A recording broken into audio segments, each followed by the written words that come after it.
আপনাদের আমি সাক্ষাৎ করি বাঙালিদের পক্ষ থেকে শুভেচ্ছার বাণী বহন করে নিয়ে এসেছি, কৃতজ্ঞতার বাণী বহন করে নিয়ে এসেছি।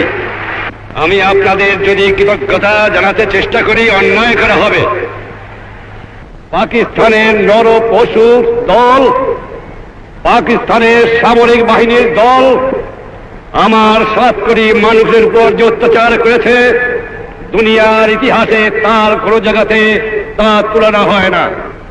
আজ আমার গ্রামে গ্রামে গৃহহারার আর্তনাদ, আজ আমার গ্রামে গ্রামে সর্বহারার আর্তনাদ, আজ আমার মানুষ পথে ভিখারি, আজ আমার মা বোনদের ইজ্জত নষ্ট করা হয়েছে, আমার ঘর বাড়ি জ্বালিয়ে দিয়েছে।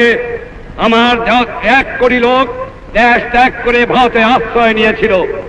সেদিন যদি শ্রীমতী ইন্দিরা গান্ধী, আপনাদের মহান নেতা, ভারতের জনসাধারণ তাদের স্থান না দিত, তাদের খাবার না দিত, তাদের আশ্রয় না দিত, তাদের সন্ত্রাস না দিত, তাদের অবস্থা কি হতো? আমি যদি কৃতজ্ঞতা প্রকাশ করি তাহলে শ্রীমতী গান্ধী অন্যায় করা হবে। আমি আপনাকে শ্রদ্ধা জানাতে পারি, এর বেশি জানাতে পারি না। আপনাদের এই দান কোনোদিন আমরা শোধ করতে পারবো না। স্বাধীনতা পেয়েছি বড় রক্তের বিনিময়ে পেয়েছি। এত রক্ত কোন জাত, কোন দেশে কোন দিন দেয় নাই যা আমার বাংলাদেশের মানুষ দিয়েছে। আমার লোকেরা জাতি ধর্ম নির্বিশেষে বৃদ্ধ থেকে বালক পর্যন্ত সকলেই সংগ্রাম করেছে। সে সংগ্রাম কামিয়াব হতে পারতাম না যে ভারতের জনসাধারণ, ভারতের সরকার, ভারতের সামরিক বাহিনী আর শ্রীমতী গান্ধী নেতৃত্বে এগিয়ে না আসত। আমার দেবার মতো কিছুই নাই, শুধু আমি এইটুকু দিতে পারি। নিঃস্ব আমি, রিক্ত আমি, দেবার কিছু নাই, আছে শুধু ভালোবাসা, দিলাম শুধু তাই। আপনারা জানেন যে 23 বছর পর্যন্ত শতকরা 90 জন লোক আমাদের তারা পশ্চিম পাকিস্তানের থেকে সামরিক বাহিনীতে নেওয়া হতো, বাঙালিদের সামরিক বাহিনীতে নেওয়া হতো না। কারণ বাঙালির হাতে অস্ত্র পাইলে তাদের উপায় ছিল না, তাই বাঙালিকে অস্ত্র দেওয়া নিষেধ ছিল।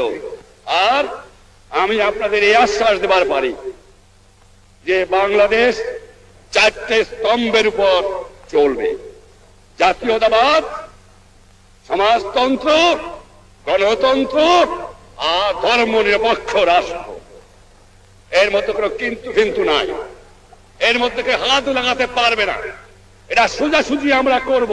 আর আপনারা জানেন আমি সোজা মানুষ, সোজা কথা বলি, যা বলি যেটা বুঝি সেটা বলি এবং সেটা করি। এর মধ্যে আমি ভয় করি না কাউকে করব। আমার মানুষ বড় সোনার মানুষ, সোনার বাংলা, সত্যি সোনার বাংলা। তাই আমরা আমাদের জাতীয় সংগীত করেছি, সোনার বাংলা তোমায় বড় ভালোবাসি। তাই আমি আপনাদের সকলকে আবার আন্তরিক ধন্যবাদ জানিয়ে বিদায়ের বাসনা বলে যাই, আমাদের বন্ধুত্ব অটুট এবং অক্ষয় থাকবে। আপনারা আমার সঙ্গে স্লোগান দেন, জয় বাংলা, জয় বাংলা।